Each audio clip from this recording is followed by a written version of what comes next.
কেন জানি আমার চাকরির প্রতি অনীহা ছিল প্রথম থেকেই। স্বাধীনচেতা মানুষ, স্বাধীনতাকে খুব এনজয় করি। তো চাকরির প্রেক্ষাপটে আসলে আমার কাছে নিজেকে একটু আবদ্ধ আবদ্ধ মনে হচ্ছিল। এখান থেকে বের হওয়ার কোনো উপায় পাচ্ছিলাম না, তারপরে চাকরি করা।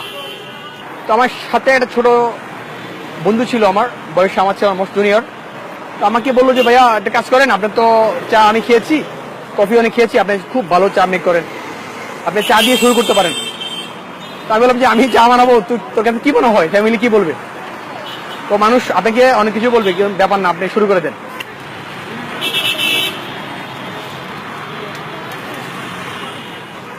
এখন যেহেতু যুগের একটা পরিবর্তন আসতেছে, আমাদের ইয়ং জেনারেশনের মধ্যে একটা চেঞ্জ আসতেছে, তো চেঞ্জের প্রেক্ষাপটে আমি আমার দোকানটাকে চেঞ্জ করে ফেললাম। নাম আগেরটাই আছে T20, বাট এটাকে কফি বার করে ফেললাম, কফি বার।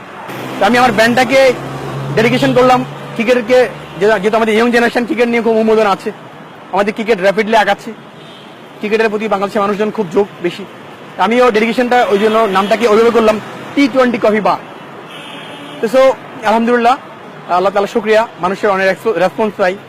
আমিও ডে বাই ডে মানুষের রুচি নিয়ে কাজ করি।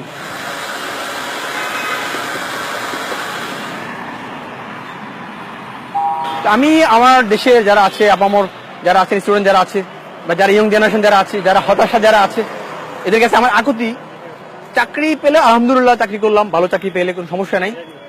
ব্যবসা অনেক বরকতওয়ালা জিনিস, আমি বাস্তব প্রমাণ।